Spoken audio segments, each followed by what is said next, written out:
محبوب خدا صلی اللہ تعالیٰ علیہ وآلہ وسلم کی جدائی میں رونے والے ستون کا بہت ہی زبردست واقعہ۔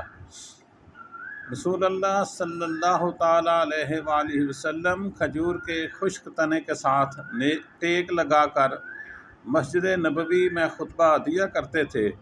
آپ صلی اللہ علیہ وسلم کے لیے باقاعدہ بڑھئی سے لکڑی کا ممبر تیار کروایا گیا تھا، تو آپ صلی اللہ علیہ وسلم نے اس خشک تنے کو چھوڑ کر اس ممبر پر خطبہ دینا شروع فرمایا۔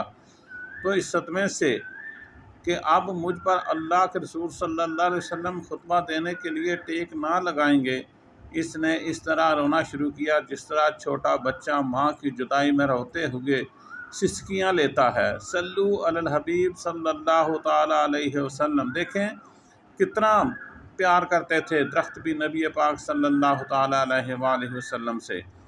اس واقعہ کو مولانا روم رحمۃ اللہ علیہ کس پیارے انداز سے بیان فرماتے ہیں۔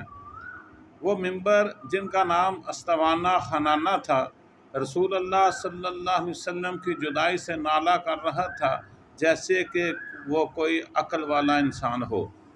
اس کی آواز گریہ سے اصحاب رسول صلی اللہ علیہ وسلم جو اس محفل میں بیٹھے ہوئے تھے تعجب اور حیرت میں پڑ گئے کہ یہ ستون اتنا بڑا طویل و عریض ہو کر کس طرح رو رہا ہے۔ پیغمبر صلی اللہ تعالیٰ علیہ وآلہ وسلم نے دریافت فرمایا، اے ستون تو کیا چاہتا ہے؟ اس نے کہا، یا رسول اللہ صلی اللہ تعالیٰ علیہ وآلہ وسلم، آپ کی جدائی کے صدمے سے میری جان خون ہو رہی ہے۔ آپ صلی اللہ علیہ وسلم کی جدائی سے میری جان اندر ہی اندر جا رہی ہے۔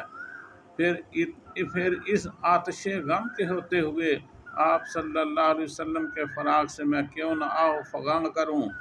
کیوں نہ یا رسول اللہ صلی اللہ تعالیٰ علیہ وآلہ وسلم، آپ ہی تو جان کائنات ہیں۔ میں آپ صلی اللہ علیہ وسلم کا مند تھا، آپ مجھ سے ٹیک لگاتے تھے، آپ مجھ سے الگ ہو گئے۔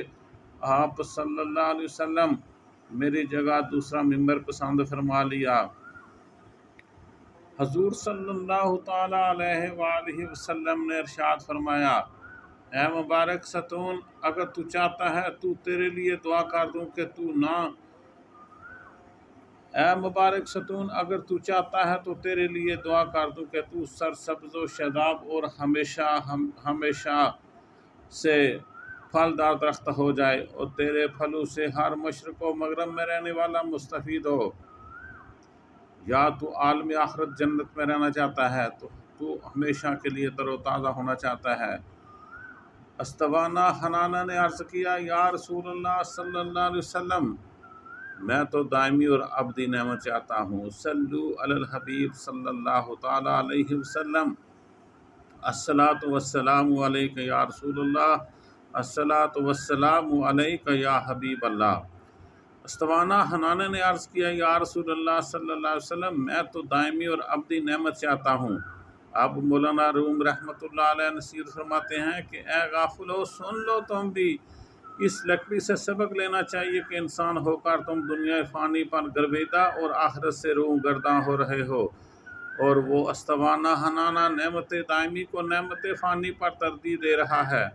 پھر اس استوانہ خنانہ کو زمین میں دفن کر دیا گیا تاکہ انسانوں کی طرح روز جزا کا اس کا حشر ہو۔ صلو علی الحبیب صلی اللہ تعالیٰ علیہ وسلم۔